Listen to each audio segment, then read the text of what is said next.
Debbie here, welcome to my channel or welcome back. So today's video is going to be another tag.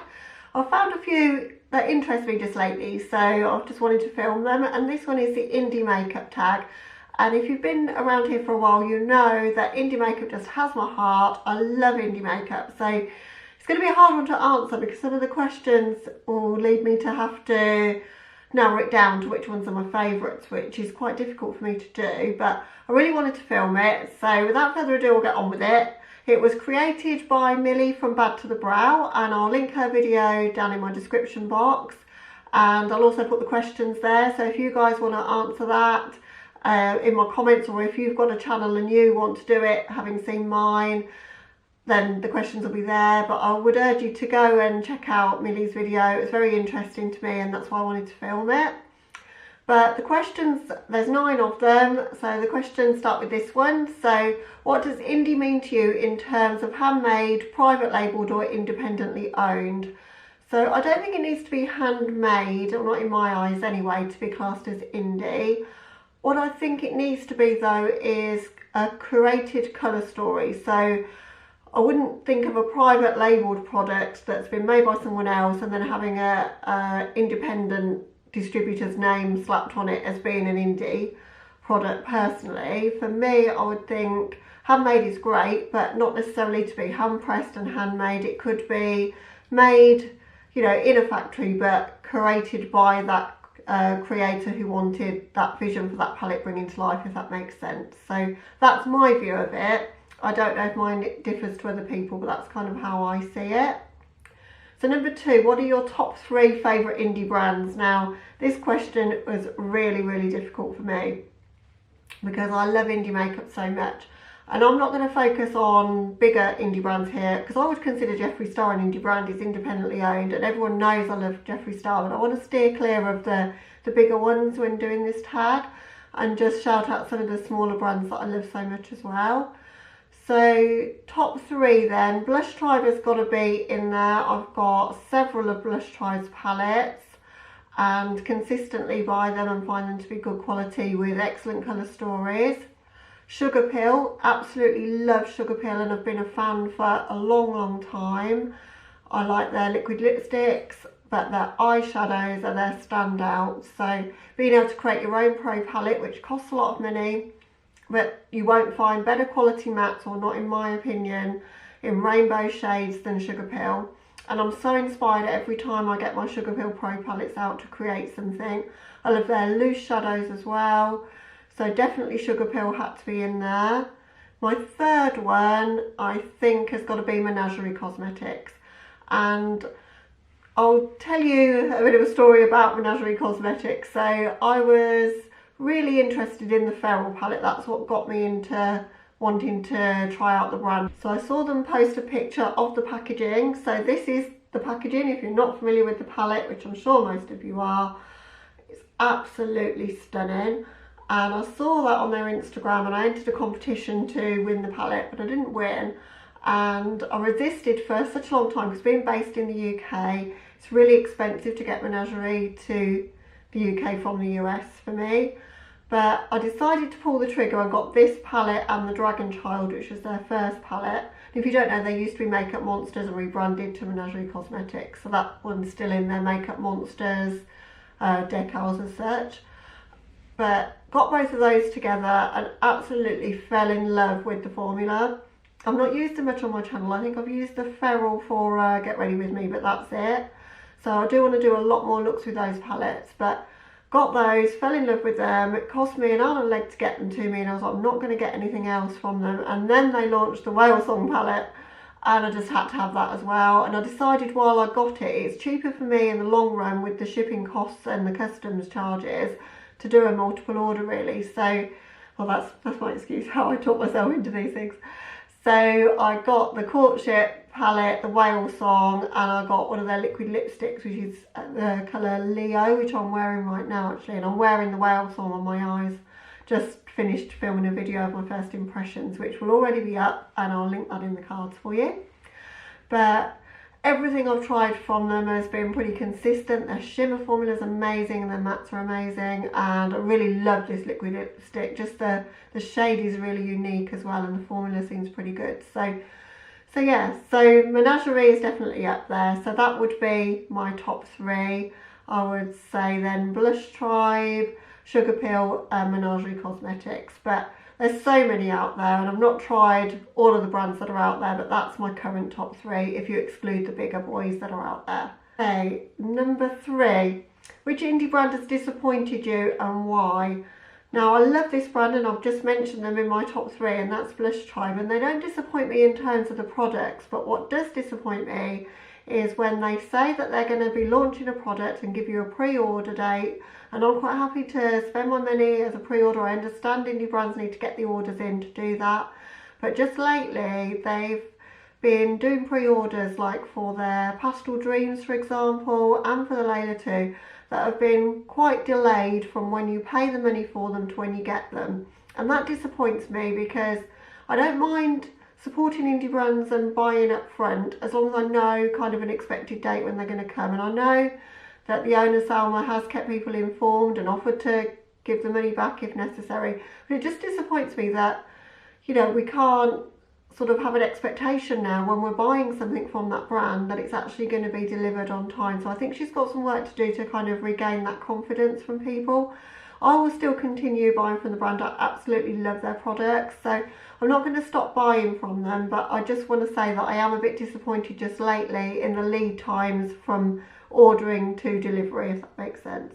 Okay, number 4. So which indie brands have you not tried yet that you really want to try? Oh my god, just about all of them really. I'm known as being into indie makeup, but there's a lot I've not tried, so I've written myself a little list. So, and this is tip of the iceberg really. So I want to get into a few more single shadows. I've been seeing Annette from Annette's Makeup Corner playing with the Cleona shadows, the stained glass window ones, what they're called. They look absolutely gorgeous because they're a multi-chrome and I don't have many multi-chromes. So Cleona, Davina, Luxie, and then going into more palettes, Pinky Rose, Nomad Cosmetics that have got that, is it Harajuku? You know, the kind of Japanese one with the cats and the multi-chromes in, absolutely gorgeous. Black Moon Cosmetics, because I love me a goth kind of brand, so I'd love to try the Orb of Light palette and the new one that's got the shimmers in it, which I don't know the name of offhand, and some of their lipsticks look amazing. Baby Back Beauty for the same reason, and then Bombshell Cosmetica, Glam Light. I could go on and on. There's so many I've not tried, most of which are based in the US, which is what puts me off, because as I say, go back to what I spent with the Menagerie order to get the Whale Song, the Courtship and one lipstick ended up costing me about £80 in total for, you know, the products themselves, the shipping and then the custom charges. So I've really got to think it through. If I'm going to buy something from the US, I've got to absolutely know that it's going to be worth my money.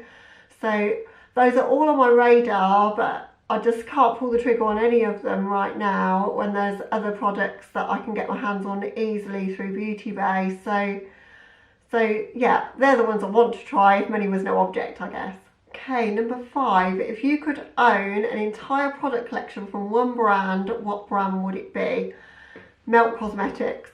I've wanted to try Melt Cosmetics for the longest time, since the Gemini palette came out, because it's grungy, kind of autumnal tones, which I absolutely adore. So greens and mustards and oranges and stuff. So I know I would really love that one. The Smoke Sessions is my vibe, absolutely. And I might have to let you into a little secret. You know, I was saying I was going to go on a low buy. I bought the Smoke Sessions. I'm so excited to try it. So I've got that one on, well, it's in my drawer. It's up there right now. So I'm going to film with that soon. And also, I love the look of their glowy blushes, their highlights. They have some really interesting lipstick colours. And the stacks, oh my god, the stacks. The Lovesick stack and the Gunmetal stack. I want both of those. And the Radioactive, because I love the colourful mattes that they do as well. Or the look of them anyway, I've not tried them. So yeah, there's a lot to be tried there, and they're quite an expensive brand as well. So to have everything from that brand would be a dream come true. So yeah, Melt for me. Okay, number 6. What unique product or concept have indie companies brought to the table that big brands have not? I think it's the colour stories that they dare to put together. So I'm so used to, you know, being in the UK, we don't have the choice that you have in the US if you're watching from the US. I mean, you may be watching from the UK and then you'll know. We have Urban Decay do colourful shadows, or occasionally they do a lot of neutrals as well. I'm trying to think, NARS do quite a few colourful shadows, MAC do, but we're kind of limited for choice, and there's a lot of safe makeup out there that will sell to the masses. And I understand why companies make those products, because everybody that I know in my real life doesn't wear makeup like me. There's not one person that wears it like me. You know, everybody is wearing a neutral brown tone, so that's what sells. And I think indie brands are brave enough to put out products that wouldn't sell in the mass market, but that colourful eyeshadow lovers like myself and those watching me, you know, we love this kind of makeup, and they'll put together a whole palette of greens and blues like the colours that I'm wearing on my eyes right now, or they'll put out a yellow palette. And I've got to applaud Colourpop actually, because I've never bought from Colourpop actually, and they are another brand I would love to buy from. I'm not sure if they're indie or not though, so I didn't mention them earlier. But they're jumping on this train of bringing out a monochromatic palette, or lots of them, well, 10 of them.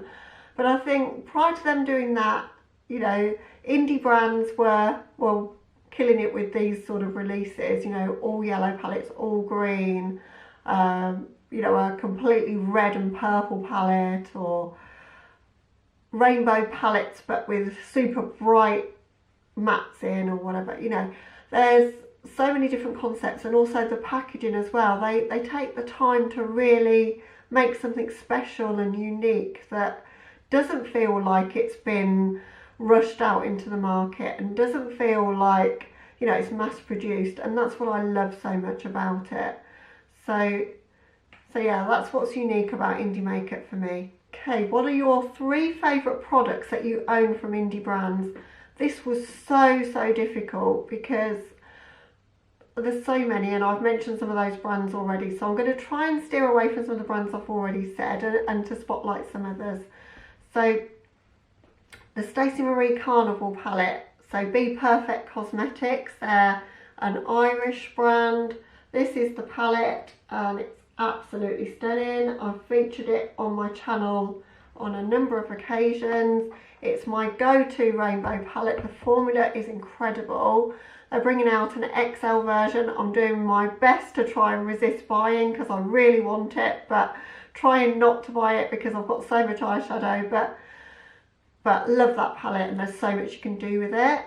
Then Kaleidos Cosmetics, the 3 Futurism palettes. I've just got one of them here, which is the Astro Pink. I mean, come on, look at the packaging on that. It's just absolutely beautiful from beginning to end, all the way through.